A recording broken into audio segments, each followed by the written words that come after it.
தலை இங்கே இருக்குது, முண்டை எங்கே கொஞ்சம் பார்த்து சொல்லுங்க. பாரு பற்றி நான் பேசுறதுக்கு ஒன்றும் இல்லை. ஸோ எனக்கும் பாருக்கும் ஆகாது.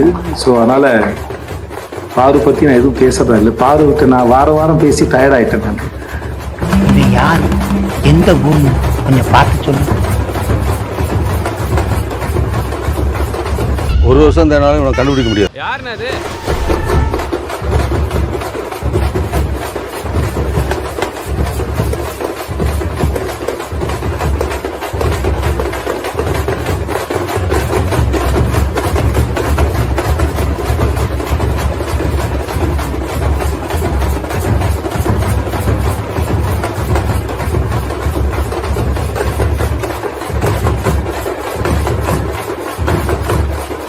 நேரம் ஒரு சொல்கிறேன்.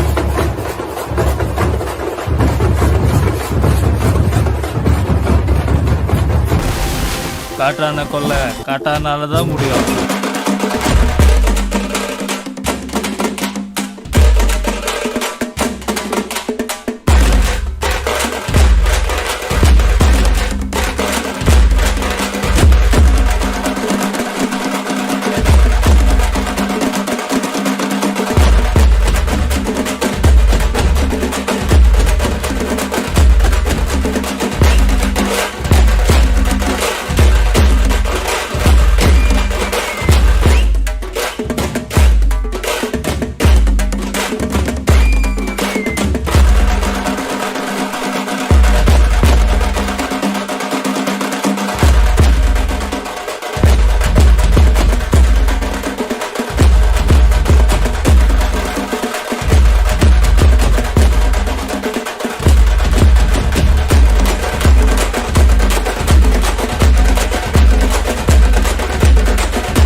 போல் இங்கே வந்திருக்க ப்ரெஸ் அண்ட் மீடியா உங்கள் எல்லாருக்கும் என்னுடைய வணக்கம் அண்ட் நன்றி. சொன்ன மாதிரி காலையில் ரொம்ப டயர்டாக இருப்பீங்கன்னு நினைக்கிறேன். இதெல்லாம் தாண்டி இங்கே வந்ததுக்கு ரொம்ப ரொம்ப நன்றி. இந்த வெப் சீரிஸை போல், இந்த கதையை போல், இது தொடங்கிலேருந்து இப்போ இந்த ஸ்டேஜ் வர வரைக்கும் இதுவுமே இது பின்னாடி நடந்த எடுத்தாலே அது ஒரு பெரிய, அது ஒரு 2-3 பார்ட்டு போகும்னு நினைக்கிறேன். அவ்வளோ எபிசோட் சீசன்ஸ்லாம் அதில் இருக்குது. பட் எல்லாத்தையும் தாண்டி இன்றைக்கி இந்த மேடையில் இவ்வளோ பேரோட இந்த போஸ்டரையும் இந்த ட்ரெய்லரையும் டீசரையும்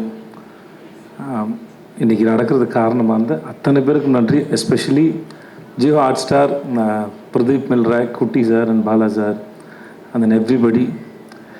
அஃப்கோர்ஸ் நான் அவங்களுக்கு சப்போர்ட் பண்ணதாக சொல்லலாம். பட் இருந்தாலும் அவங்க என்னை நம்பினது, உள்ளே வந்தது, இங்கே வந்ததுக்கப்புறம் தெரிஞ்சது தமிழில் பண்ணுற இது பெரிய வெப் சீரிஸ் இதுன்னு. ஸோ இந்த அனுபவத்தையும் இதுக்கு எனக்கு கூட இருந்த உங்கள் அத்தனை பேருக்கும் ரொம்ப ரொம்ப நன்றி sir. And I love you so much. அது பிக் பாஸாக இருக்கட்டும், இங்கேயா இருக்கட்டும், எனக்கு பிரதீப்புக்கும் எந்த ஒட்டு உறவுமே கிடையாது. பெரிய பழக்கம் இல்லை, பேசிக்கிட்டது ஒன்றும் இல்லை. அதிகபட்சம் பார்ட்டியில் மீட் பண்ணியிருப்போம் இன்றைக்கி ஒரு 4-5 முறை.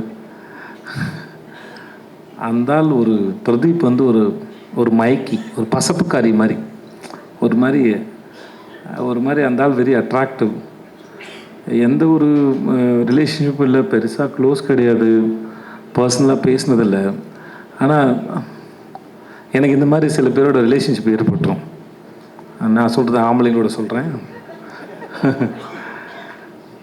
ஸோ அதனால் அப்படி எனக்கு பிரதீப்புக்கு எனக்கு அப்படி தான் இருந்தது. எனக்கு பிக் பாஸ்க்குமே அந்தாலும் அப்படி தான் இழுத்து போட்டாப்புல. நான் ஆஃபீஸில் இருந்தேன், உங்கள்கிட்ட பேசணும்னு சொல்லி வந்து சோஃபாவில் சாஞ்சார், என்னையும் பக்கத்தில் சாய சொன்னார். ஏதோ சாயந்தரம் மாலை வேலையில் பாய் ஃப்ரெண்ட் கேர்ள் ஃப்ரெண்ட் பீச்சில் சாய்ஞ்சி உட்காந்துருக்கா மாதிரி உட்காந்துட்டு, நான் ஒன்று கேட்பேன், நீங்கள் நோ சொல்லக்கூடாதுன்னு. ஏதோ மேரேஜ் ப்ரொப்போசல் மாதிரி இருந்தது. சரி என்ன கேட்க போகிறாருன்னு நான் யோசிச்சுட்டு இருந்தேன். நான் பிக் பாஸ் நீங்கள் தான் பண்ணணும் அப்படின்னா, நான் வந்து சார் நான் என்ன சார் பண்ண போகிறேன், எனக்கு எதுவுமே தெரியாது, நான் பார்க்க மாட்டேன்.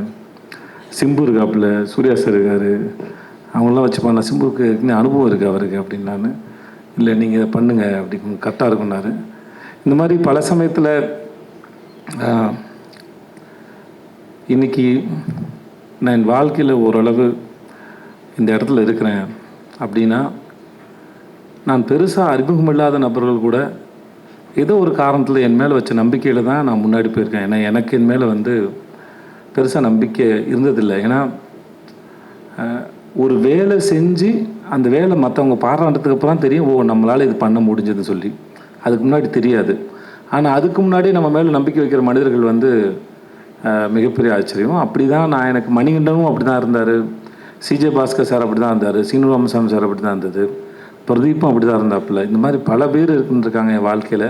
நான் யாராவது விட்டுருக்கலாம், என் நண்பர்கள் இருந்திருக்காங்க என் மேலே நம்பிக்கையோட. ஸோ இந்த மாதிரி நிறைய பேர் நம்பி தான் நான் என்னை நம்ப ஆரம்பித்தேன். ஸோ அப்படி இந்த நம்பிக்கை என் மேலே வச்ச பிரதீப்புக்கும் ஜியோ ஹாட்ஸ்டார் எல்லாருக்குமே முதல்ல ரொம்ப நன்றி, அவங்க நன்றி சொல்லிக்கிறேன். பெரிய லிஸ்ட்டாக போவோம், இருந்தாலும் சொல்கிறேன். யார்கிட்டருந்து ஆரம்பிக்கிறதுன்னு தெரியல. மணிகண்டன்லேருந்து ஆரம்பிக்கிறேன். மணிகண்டனுக்கும் எனக்குமான ரிலேஷன்ஷிப்பு, ஃப்ரெண்ட்ஷிப்பு இல்லை, அது எதேச்சியாக ஒரு நாள் ஆரம்பிச்சது. அது இன்னொரு நண்பர் வினோத் மேனன் ஒரு நண்பர் சொல்லி ஷார்ட் ஃபிலிம் ரெக்கமெண்ட் பண்ணேன். என்னை வந்து நேரில் பார்க்க சொன்னாங்க. நான் வந்து சார் நேரில் கொஞ்சம் சுமாராக தான் இருப்பேன், ஃபோட்டோவில் நல்லா இருப்பேன், என்னை ஃபோட்டோவில் பார்த்துருங்க சார்னு சொல்லி என் ஃபோட்டோவை அனுப்பி அப்படி தான் ஆரம்பித்தது. அது இன்றைக்கி இவ்வளோ தூரம் வந்து சேர்ந்துருக்குன்னா அந்த மணிகண்டன்ற ஒரு ஆளுடைய அறிவு வந்து ரொம்ப ஆச்சரியமானது. அவர் எந்த ஒரு விஷயத்தையும் அவர் பார்க்குற விதமாக இருக்கட்டும். இந்த ஒரு பையன் பேசினா அப்படியே, தம்பி உன் பேர் என்ன?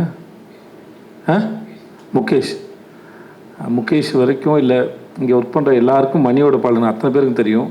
ஒரு விஷயத்தை அவர் பார்க்குற விதத்துலேருந்து அவர் ரொம்ப சீக்கிரம் புரிஞ்சுப்பார். அதில் என்ன இருக்குது, அதை எப்படி ஹேண்டில் பண்ண போகிறேன்னு. ஒரு ஆக்டர்ஸை ஹேண்டில் பண்ணலேருந்து அவர் எழுதுறதுலேருந்து ரொம்ப நமக்கு ரொம்ப கஷ்டமே இருக்காது. ஆனால் அது ரொம்ப ஆழமாக இருக்கும். எனக்கே பல சமயம் வேலை பார்த்து முடிச்சதுக்கப்புறம் தெரியும், ஓ இந்த ஆள் இவ்வளோ யோசிச்சு இதை உள்ளே வச்சுருக்காரா அப்படின்னு. ஸோ அப்படி ஆச்சரியப்படுத்தக்கூடிய மனுஷன் தான் மணிகண்டன். நான் அது எனக்கு தெரிஞ்சு 2008 எனக்கு அவரை தெரியும். இப்போ வரைக்குமே வந்து அவர் எழுதுறது எல்லாமே எனக்கு ரொம்ப இன்ட்ரெஸ்டிங்காகவும் ரொம்ப ஆச்சரியமாகவும் இருக்கும். So thanks to Mani for this web series, for everything. எல்லாமே சரி, எனக்கு அற்புதமான படங்களை கொடுத்துருக்கார், அற்புதமான பாடங்களை கொடுத்துருக்கார். ஸோ மணிக்கு ரொம்ப நன்றி. அப்புறம் தொடர்ந்து மணியால் பண்ண முடியாமல் போனபோது எங்கள் எடிட்டர் அஜித் சார் தான் வந்தார். சார் தூங்கிடாதீங்க சார், நான் தான் சார் கடைசின்னு நினைக்கிறேன். ஓகே, ஸோ அஜித் சார் தான் வந்தார். எனக்கு எப்படி இந்த வெப்சீரிஸ் எப்படி போகும் அப்படிங்கிற ஒரு பெரிய கேள்வி இருந்தபோது அவர் அதை அழகாக புரிஞ்சுட்டு கையில் எடுத்துக்கிட்டு ரொம்ப பிரமாதம் கொண்டு வந்து முடிச்சு கொடுத்துருக்கு. ரொம்ப நன்றி sir. And thanks to Shami and Madhu sir. Shami நானும் ஒரு 4 படம் ஆச்சு. ஷமி 4 படம் ஒர்க் பண்ணியிருக்கோம். Very comfortable. மது சாரோட இது செகண்ட் படம். மது சார் நீங்கள் செட்டுக்கு வந்தீங்கன்னா ஏதோ வீட்டிலேருந்து கிளம்பி டீ குடிக்க போகிற மாதிரி டெய்லி அந்த ஒரு வேஷ்டி பண்ணி தான் வரும். அப்போ முறை அவர் பேண்ட் போட்டு பார்க்குறேன்னு நினைக்கிறேன் தெரிஞ்சு. ஸோ எனக்கு ஹிந்தியில் மேரி கிறிஸ்மஸ் அவர் தான் பண்ணார். எனக்கு மது சாரோட ஒர்க்கு ரொம்ப பிடிக்கும். அந்த யாரை தொடங்கி யார்கிட்ட முடிக்குன்னு தெரில. உங்கள்கிட்ட ஆரம்பிக்க பட்டாளம் பாபுக்கிட்ட இருந்து. ஆமாம், எனக்கு அவர் யாருன்னு தெரியாது. ஓகே தானே, செட்டிலாம் பார்த்தேன். நிஜமாக நீங்கள் மேடையில் பேசின மாதிரி தான் அவர் ரொம்ப இன்ட்ரெஸ்டிங்கான ரொம்ப இன்னசென்ட்டான ஒரு மனுஷன். ராஜேஷ், எனக்கு அவனை ஷார்ட் ஃபிலிம்லேருந்து தெரியும். இல்லை ராஜேஷ், நம்ம 2007-08 இருக்குன்னு நினைக்கிறேன். காற்று பாரு ஷார்ட் ஃபிலிம் தெரியும். பிளாக் அண்ட் ஒயிட் பண்ணல நீ? நீரும் நீ தான் பண்ணியா? நீர் ராவணெலாம் நீ பண்ணல. ஸோ 4 இயக்குனரில் அந்த கடைசி ஷார்ட் ஃபிலிம் எனக்கு அவன் தான் பண்ணி கொடுத்தான். எனக்கு அப்போத்துலேருந்து பழக்கம், பிரேமம் அவன் தான். அவனோட மலரே சாங் வந்து நான் இது வரைக்கும் 1000 முறை கேட்டிருப்பேன். எனக்கு ரொம்ப பிடிக்கும்.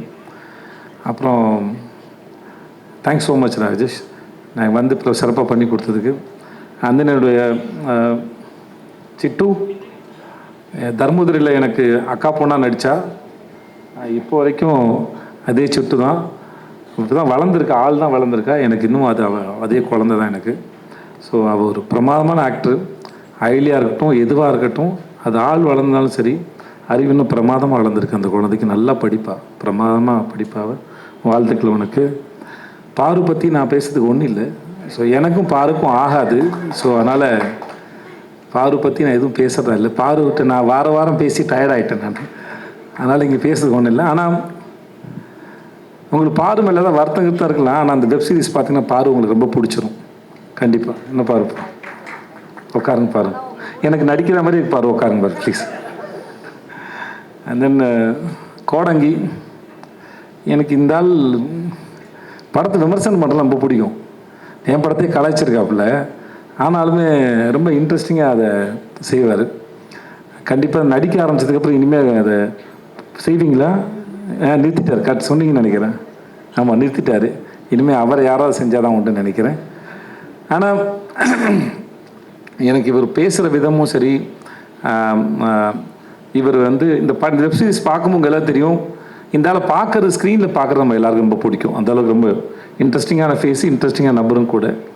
முத்து அவன் நண்பன், கூத்துப்பட்டுலேருந்து எனக்கு நண்பன் அவன். உனக்கு என்னடா சொல்கிறேன்னு தெரில, எதாவது சொல்லிவிடுறதுன்னு தெரில. எனக்கு ரொம்ப பிடிச்ச நடிகர் அவன். இவனை ஃபஸ்ட்டு நான் மணிகண்டன் காட்சுப்பராஜன் அறிமுகப்படுத்தும் போது, சார் ரொம்ப அற்புதமாக நடிகன், நீங்கள் என்ன கேட்டாலும் அது அளவுக்கு அதிகமாகவே கொடுக்கக்கூடிய நபர் தான் சார் அவன். மீன்ஸ் ஓவர் ஆக்டிங் மீன் பண்ணல நான். பட் ஆனால் அது ப்ரிப்பேர் ஆகி அதுக்கு ஒரு இப்போ நான் சொல்கிறதுக்கு ஒன்றும் தேவையில்லை நினைக்கிறேன். இவன் ஒர்க் பண்ண எந்த படமாக இருந்தாலும் சரி, சார்பேட்டையாக இருக்கட்டும், இல்லை என் பையன் படம் நடிச்சிருந்த அதுவாக இருக்கட்டும், எந்த படமாக இருந்தாலும் சரி, அவனோட ஒர்க்கை அவன் ரொம்ப தெளிவாக அழகாக பார்க்கக்கூடிய மிக அற்புதமான நடிகை வந்து முத்து. ஸோ எனக்கு எப்பயும் முத்துக்கிட்ட என்னென்னா, அவன் இதெல்லாம் தாண்டி இன்னும் அவன் நிறையா வெரைட்டியான ரோல்ஸ் பண்ணலாம். ஏன்னா அவன் பண்ணது எல்லாமே அவன் இன்ட்ரெஸ்டிங்காக பண்ணக்கூடிய நபர். இன்னும் பெரிய கேரக்டர்ஸ்லாம் பண்ணணும், நான் அதை எதிர்பார்க்குறேன். நம்மளும் ஒர்க் பண்ண வச்சான், வாழ்த்துக்கலாம். கலை அவன் டிஎஸ்பியில் ஒர்க் பண்ணால் எங்களுக்கு இந்த சமயத்தில் கடைசியாக எங்களுக்கு வழியில் ஆற்றுல அவசரம் தான். பட் கூப்பிட்டோன்னே வந்து பண்ணதுக்கு தேங்க்ஸ் கலை, நல்லா பண்ணியிருக்கா. இது வந்து அவங்க எல்லாருக்கும் தெரியும்னு நினைக்கிறேன். ரிஷா வந்து இந்த கேரக்டர் வந்து ஒரு ஸ்டேஜில் டான்ஸ் ஆடுறாங்க. மணி நிறையா பேர் ஆடிஷன் பண்ணார். அப்புறம் கடைசியில் அவருக்கு ரிஷா தான் சரின்னு பட்டது. ஏன்னா மற்றவங்களுக்கு அதை புரிய வைக்கணும், இது எப்படி இந்த கேரக்டர்னு. ரிஷாவுக்கு அது ஆல்மோஸ்ட் அதோட ஒரு பக்கம் அந்த பெர்ஃபார்மன்ஸு ஷோவாக இருந்தாலும் அதுக்கு பின்னாடி இருக்க வலியும் வேதனையும் ரிஷாவுக்கு நிஜமாகவே ரொம்ப நல்லா தெரியும் ரியல் லைஃப்பில். ஸோ அதனால் பட் ஆஸ் அன் ஆக்டராக அந்த சீரீஸ் பார்க்கும்போது உங்களுக்கு ரொம்ப அற்புதமான ஒரு பெர்ஃபார்மர் ரிஷான்னு தெரியும். ஒரு டான்ஸை தாண்டி ஒரு அற்புதமான ஆக்டர்னு தெரியும். மற்றபடி வேறு யாரையும் நான் விட்டுலாம் தெரியல. Rajkumar, thank you so much. And Karthi, உடன்பால் கார்த்தி, எனக்கு நான் தான் இது மணிகண்டனுக்கு அப்புறம் அஜித் சார் பண்ணும்போது நம்ம ஊரை பற்றி நல்லா தெரிஞ்ச சென்சிபிளான ஒருத்தர் ஒர்க் பண்ண ரொம்ப நல்லா இருந்துச்சு. எனக்கு அவருடைய உடன்பால் படம் ரொம்ப பிடிக்கும். ஸோ அதனால் நான் அவர் கேட்டேன், எனக்காக வந்து பண்ணி கொடுங்க தலைவான்னு சொல்லிட்டு. ஸோ எனக்காக வந்து பண்ணதுக்கு ரொம்ப நன்றி. அப்புறம் ஜெமினி மணி, தேங்க்ஸ் ஸோ மச். அப்புறம் சிங்கம்புலி அண்ணன், உங்களுக்கு ரொம்ப நன்றி. பாலாசக்தி சார், உங்களுக்கும் நன்றி. இங்கே வந்தது உங்களுக்கு அனைவருக்கும் நன்றி. 27th வருது, நாளை மறுநாள் வருது. எங்கள் சர்க்கிள் எல்லோரும் பார்த்துட்டாங்க, ப்ரெஸ் நீங்கள் எல்லோரும் பார்த்தீங்கன்னு நினைக்கிறேன். மூணு எபிசோட் பார்த்தீங்கன்னு நினைக்கிறேன். ஐ ஹோப் எல்லாருக்கும் பிடிக்குன்னு நினைக்கிறேன். Thank you so much. Thanks to everybody. நன்றி.